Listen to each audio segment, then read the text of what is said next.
안녕하세요. 방금 소개받은 저는 서문대학교 글로벌 한국어 교육학과에 재직 중인 이정현입니다. 네, 오늘 한국어 교육을 위한 일상 문화 속 한국어 오용 사례 영상 연구에 대해 발표를 하도록 하겠습니다. 요즘 이제 보시면은 먼저 순서는요. 서론하고 선행연구 검토, 일상 문화 속의 한국어 오용 유형에 대해 분석을 하고요. 이 부분에 대한 분석에 대한 교육적 시사점 그리고 결론으로 순서로 진행을 하도록 하겠습니다. 사실 요즘에 보면은 디지털 미디어 발전을 함에 따라서 굉장히 요즘에 사용하는 한국어가 매우 급변하고 있고 이런 환경에 노출되다 보니 일상적으로 자주 어떻게 보면 사용되는 비표준 한국어 표현들이 많이 늘어나고 있습니다. 또 학교에 계시는 우리 교수님들께서는 잘 아시겠지만 학생들이 사용하는 언어가 과연 한국어가 맞는가 이런 생각이 들 정도로 줄임말, 신조어 또 새롭게 또 형성되는 우리가 모르는 약어들이 굉장히 많다는 것을 많이들 체감을 하실 것 같은데요. 이런 부분을 교육적 합의를 한국어 교육 관점, 즉 이제 또 외국인 유학생들이 학교마다 다들 증가하는 추세이실 텐데 그런 관점에서 봤을 때 과연 어떻게 해야 될까라는 그런 부분들을 이제 연구의 목적으로 두고 있고요. 또 연구 배경은 방송 자막이라든지 SNS 또 광고 또 요즘은 유튜브를 많이 보다 보니 그런 콘텐츠 등에서 이런 언어들이 한국인 즉 우리가 한국어를 모국어로 하고 있는 이런 한국인과 또 한국어 학습자다 보니까 이제 유학생분들도 계신 것 같은데 이런 학습자분들이 모두에게 광범위하게 언어가 노출되는데 어떤 게 과연 맞고 틀리고 분명히 옳고 그른 것들이 있을 텐데 이런 사례들이 빈번하게 발생하는 것을 저는 이제 문제의식으로 삼았습니다. 그래서 이런 것들을 과연 어떻게 바라보고 또 어떻게 교육을 할 것인가를 좀 고민을 해야겠다라는 생각이 들었습니다. 그래서 실제 한국어 교육 현장에서는 이런 비표준 표현들을 일상 언어의 어떤 입력으로 수용을 하고 학습하는 과정에서 언어 규범이라든지 또 실제 언어의 사용에 혼란을 많이 겪고 있습니다. 실제로 또 우리 유학생들은 아르바이트도 많이 하게 되는데 한국인들이 사용하는 언어와 또 이제 어떤 현장에서 어학당에서 배우고 나서 이제 을 하게 되는데 입학을 하고 나서 또 우리 한국인 대학생들과의 대화 다 이제 다르다 보니 많은 혼란을 겪는다 이런 것들을 또 상담을 하다 보면 이야기도 하고 또 실제 수업 시간에서도 이야기를 합니다. 그렇다면 이런 한국어応用 사례들을 좀 체계적으로 분석을 해서 이런 교육 관점에서 비판적으로 좀 구차를 하고 좀 분석을 해보는 것들이 필요하겠다라는 생각이 들었습니다. 그래서 이런 오용 유형을 오늘 크게 5가지로 한번 살펴보고요. 신조어나 외래어 결합, 또 자막이나 표기 오류 등은 무엇이 있고 발음이나 또 문법 오용의 그런 부분들은 무엇이 있는지 또 이런 언어적 특징이나 사회문화적인 함의가 무엇인지 한번 살펴보고 또 시사점을 도출해 보도록 하겠습니다.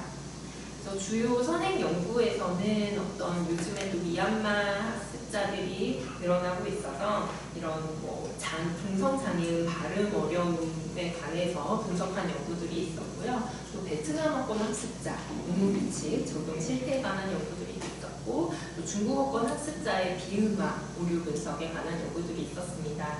그래서 이런 주로 최근에 연구된 연구들은 일상 속의 자연어에서 비롯된 어떤 오용 표현에 대한 분석이 부족하다라는 것들이 발견이 되었고요.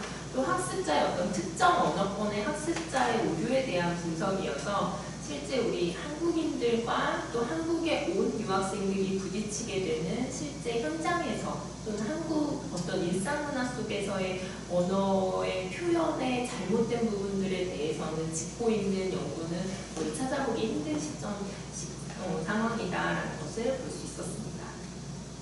그래서 크게 이렇게 5가지 아마 선생님들께서도 많이 느끼시고 또 선생님들께서도 무의식 중에 사용하시는 표현들도 꽤 있으실 거라 생각이 들고요. 이런 것을 크게 발음 기반 오용, 또 이중 피동 표현, 번역적 표현, 공공언어 오류, 또 외래어, 혼성어, 신조어 이렇게 해서 크게 카테고리를 5가지로 한번 나누어서 살펴보도록 하겠습니다. 네, 여기 맛있게 보이는 아구찜일까요? 아귀찜일까요? 네. 어떤 걸 것 같아요? 아구찜일까요? 아귀찜일까요? 네. 굉장히 자신이 없어지죠? 네. 평소대로 네, 답을 하시면 네, 아구찜, 그쵸. 이 맛있게 보이는 이 사진이 제가 발표자를 준비하면서 제일 그래도 맛있어 보이는 아귀찜을 준비했습니다. 네, 사진은. 이게 음식명인데요. 네. 사실 우리가 굉장히 많이 사용을 하는 것은 아구찜입니다. 근데 아구찜을 왜 사용하는지는 제가 바로 잠시 후에 또 이렇게 분석을 해드릴 텐데 사실은 우리가 발음의 용이성이나 어떤 음운 규칙에 있어서 아구찜이 맞다라고 그게 논리가 펼쳐집니다. 그래서 결코 우리가 아구찜이라고 하는 게 부자연스러운 일이 아닙니다. 네. 그래서 어쨌든 이런 음운 단순화 현상이나 부어적인 관습이나 또 언중들이 선호하는 발음의 경향이 있어요. 이를테면 그때 2011년 8월에 제가 그 부분에 관여를 해서 정확히 기억나는데 2011년 8월 29일에 우리 언중들이 모두가 사용하지만 국립국어원 사전에서만 그 이제 표준어를 자장면으로 한 사례가 있습니다. 그런데 그때 그날 2011년 8월 벌써 한 14년 전, 몇 년, 13년 전 됐죠. 그때 자장면과 짜장면이 복수 표준어로 인정이 되어서 뒤늦게서야 이제 우리 짜장면이라고 자신있게 할 수 있게 된 것입니다. 그때 이제 국립국어원에서 사전에서 이제 복수 표준어다라고 했는데 어쨌든 이런 게 처음에 아구찜이라는 아귀찜이 저도 이제 아구찜이라고 자꾸 이야기를 하게 되는데 남부지방 특히 이제 경남 창원, 경남의 마산에서 처음에 이 음식이 만들어져서 이제 널리 퍼져서 위로 이제 올라가게 된 케이스인데요. 이게 아구찜이 바로 이 원인 때문입니다. 아귀라는 거는요, 우리가 이제 그라는 반모음과 고모음이 이제 조합이 되는데 사실 우리가 아귀라고 하면 이제 조음의 이동이 굉장히 크게 됩니다. 그래서 모음의 어떤 전환 과정에서 입술이 둥글었다가 다시 앞모음으로 가는 과정. 쉽게 말하면 우리가 입술을 더 움직이고 이 모양도 더 근육을 움직여야 되는 거예요. 그래서 복잡한 어떤 이중 모음적인 구조가 지녀서 우리가 실제로 발음을 할 때 조금 편리하고 좀 더 단순하고 조금이라도 덜 움직이려는 그렇죠? 그런 거를 선호하게 되는데 그래서 아귀라고 하는 이런 부분들이 있고 또 아귀는 단순하게 이렇게 입술을 둥글게 유지된 채로 그냥 좋은 운동이 적은 거예요. 아구 이렇게 돼서 그래서 자연스럽게 우리가 아구라고 하는 발음을 좀 더 선호하게 됐고 또 실제로 우리 아까 경남 창원이나 마산에서는 방언으로 아귀를 아구라고 합니다. 그래서 거기에 발생지가 근원이 되어서 이렇게 지금 아구로 정착이 되게 되었고 또 모음 중화 측면에서 보면 우리가 전통적으로 양성모음 즉 아, 오와 그 음성모음 어, 우, 이가 이제 결합이 되는데 이런 것들이 조합이 훨씬 더 어, 우, 이가 편안하게 발음이 되고 들리기도 합니다. 따라서 이런 아귀라고 하는 것은 이런 우리의 전통적인 어떤 모음의 조화 현상을 조금 깨게 되는 거예요. 그래서 다소 좀 불편함이 있다. 따라서 양성모음과 음성모음의 조합이지만 입술의 어떤 원순모음끼리 자연스러운 연결이 돼서 상대적으로 우리가 편안하게 발음도 되고 또 편안하게 들리기도 합니다. 마치 제가 아구찜이라는 것이 더 사용하는 게 마땅하다라는 걸 뭔가 입증하는 그러는 것 같은데 어쨌든 우리가 아구찜이 방언이기도 하고 이러한 원리에 의해서 훨씬 더 언주들이 선호하는 것도 있다라는 측면을 좀 분석을 해봤습니다. 네, 다음으로는 우리가 이제 아마 선생님들 세대에 따라서 좌측이 좀 더 익숙한 선생님들 계실 거고 우측이 좀 더 익숙한 선생님들 계실 것 같아서 제가 두 가지를 캡처를 했습니다. 좌측은 누군지 아신가요? 우리 이세대 국민 가수로 불리는 이용 가수의 잊혀진 계절. 네, 바로 뭔가요? 가요 제목이죠. 그리고 우측은 이제 아이유라는 가수가 이 노래를 리메이크해서 부르는데 무려 그 유튜브에서 300만이 넘었더라고요, 조회수가. 네, 그래서 제가 제목과 그다음에 가사가 있는 부분을 캡처를 했습니다. 사실 우리가 이중피동은 소위 우리가 뭐 일본어의 이제 현상이다라고 해서 그런 부분들을 이중피동이라고 하면 조금은 잘못된 생각이 뭐냐면 조금 겸허하게 내지는 겸손하게 하는 표현이다라고 이렇게 쓰이는 경우가 종종 있습니다.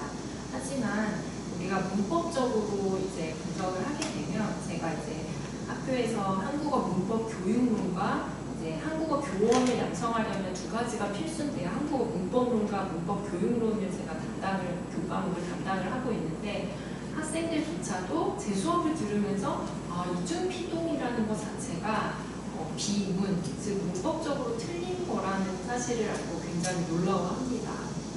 그러면 이제 잊혀짐이 아니고 그냥 잊힘이라고 해야 되는 게 맞는 표현이고 또 우리가 뭐 생각되어진다, 이게 이제 이중적으로 이희리기 우부추라는 피동 어떤 접사가 있는데 그 피동 접사와 아어지다라는 그런 어떤 그 피동 표현 부분이 두 가지가 중첩이 되어서 나타나는 겁니다.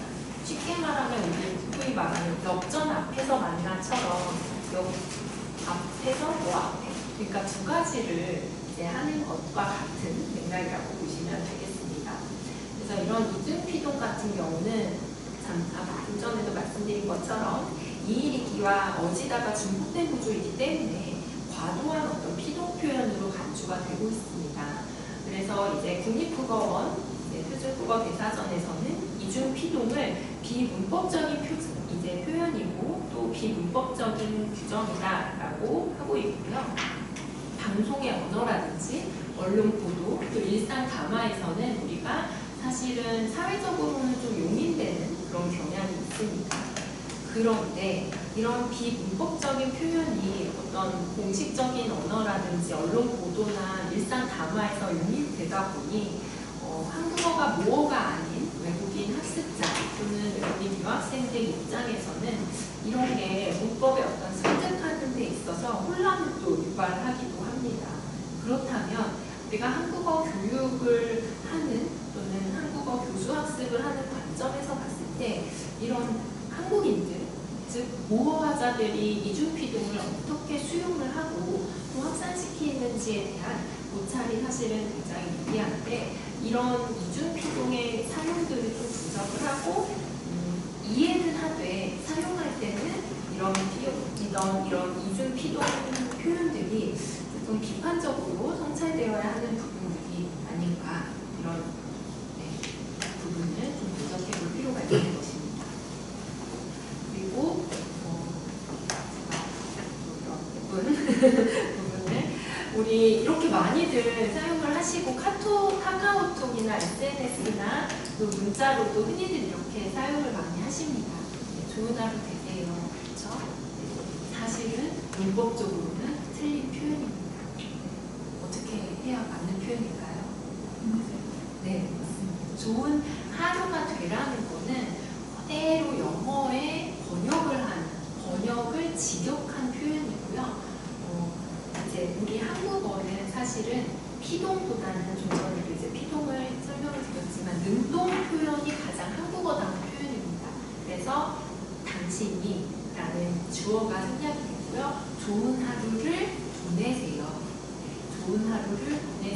줄여서 좋은 하루 보내세요. 이게 맞는 정확한 표현입니다. 근데 이게 너무나 또 우리가 용인이 되는 측면이 있어서 굉장히 많이들 사용을 하고 계십니다. 그렇다면 번역 투 표현은 뭐가 문제냐? 영어의 어떤 수동 구조를 그대로 가지고 있는데 문제도 말씀드렸다시피 한국어는 능동문을 선호를 하고요. 특히 이제 한국어의 문법적인 특징 중에 하나가 대명사를 굉장히 지양합니다. 즉 다시 말해서 거의 사용을 안 하는 게 한국어인데 뭐 그녀, 그것 이런 것들이 좀 남용되는 경향이 있고 특히 이제 문형을 직역을 할 때 무엇에 의해, 무엇에 대해 뭐 되고 있다 이런 것들은 대표적인 어떤 번역하는 표현이라고 볼 수 있습니다. 그리고 이제 공공언어 오류에서 제가 SBS 뉴스에 자막이 잘못 나온 부분을 좀 캡처를 했는데요. 어떤 게 잘못되었을까요? 여기서 보시면 폭우가 있고 역대 끝 태풍이 또 온다고 하는데 아무런 조치가 없잖아요. 일반상으로 없어요. 입주자 대표회의 회장이 언급한 부분을 언급을 한 건데 뭐가 잘못됐을까요? 네, 맞습니다. 안으로 해야 되는데 발음되는 그대로를 이렇게 잘못된 채로 이렇게 방송에 송출이 된 겁니다. 그래서 SBS 8시 뉴스에서 자막 실수를 해서 맹비난을 받는 그런 사례가 있었습니다. 이런 공공언어 어류는 사실 우리 국립국어원의 공공언어 통합지원이라고 해서 정책용어 공공언어 번역, 다듬기에서 이런 사이트가 존재를 하고요. 국립국어원 공공언어 통합지원 사이트에서 늘 이제 업데이트되어서 알려주고 또 국민들에게 널리 지금 확산을 하고 있는 추세입니다. 자, 5번째 카테고리는 외래어 홍성어 신조어 부분인데요. MZ들이 이제 신조어를 많이 쓰고 있어서 선생님들께서도 도대체 이게 왜 쓰는지도 모르겠고 무슨 의미인지도 모르겠고 라고 하는데 사실 이런 부분을 언제 처음 접하냐라는 서베이를 해봤더니요. 인터넷, 소셜미디어, 또 친구나 지인, 엔터테인먼트, 직장 동료, 가족 이렇게 답한다라고 되어 있고요. 그렇다면 왜 도대체 사용을 하는가 이런 걸 좀 물어봤더니 빠르게 소통하고 어울리기 위해서 또 감정을 표현하려고 네 번째는 멋져보이려고 이렇게 신조어를 사용한다고 합니다. 그렇다면 어떤 신조어들을 가장 많이 사용을 하는지 한번 살펴볼 텐데요. 선생님들 여기 나오는 신조어가 1위부터 10위가 현재 가장 최근에 2025년 상반기 기준으로 좀 살펴봤는데요. 가장 많이 쓰이고 있는 신조어라고 합니다. 여기 알고 계시는 신조어가 몇 개 있죠? 체크를 해보세요.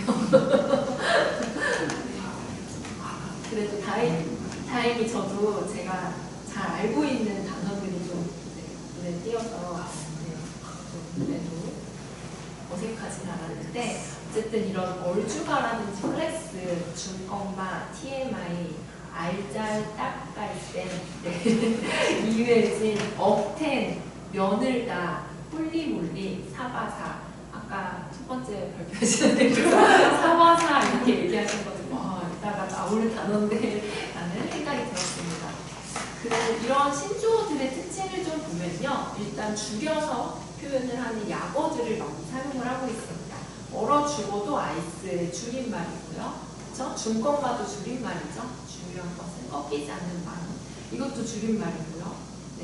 이거를 앞자를 따서 주음어를 따서 이제 약어로 만드는 이게 왜 진짜 이회진이라든지 이런 것들이 있고 또 두 번째 특징은요. 영어를 이제 합쳐요. 그래서 영어를 합치거나 또는 영어와는 또 다른 의미로 사용되는 경우도 많고 플렉스라든지 TMR라든지 그 다음에 이렇게 섞이는 사바사라든지 텐션이라는 표현 텐션이 좋다라고 할 때 과장된 텐션일 땐 좋겠고 억지 텐션이라든지 이렇게 표현을 하는데 그래서 그렇다면 이게 한국인들의 소위 널리 확산되어서 사용을 하다 보면 세대 간의 어떤 갈등을 유발하는 요소이기도 하고, 또 우리 한국어를 배우고 있는 학습자나 유학생들은 듣긴 듣는데 이걸 정확하게 우리가 사용을 해도 되는지, 또는 이게 공식적으로 우리가 이해를 하고 어느 정도까지, 어디까지 사용을 해야 되는지 이게 참 혼란스러운 그런 부분이기도 합니다.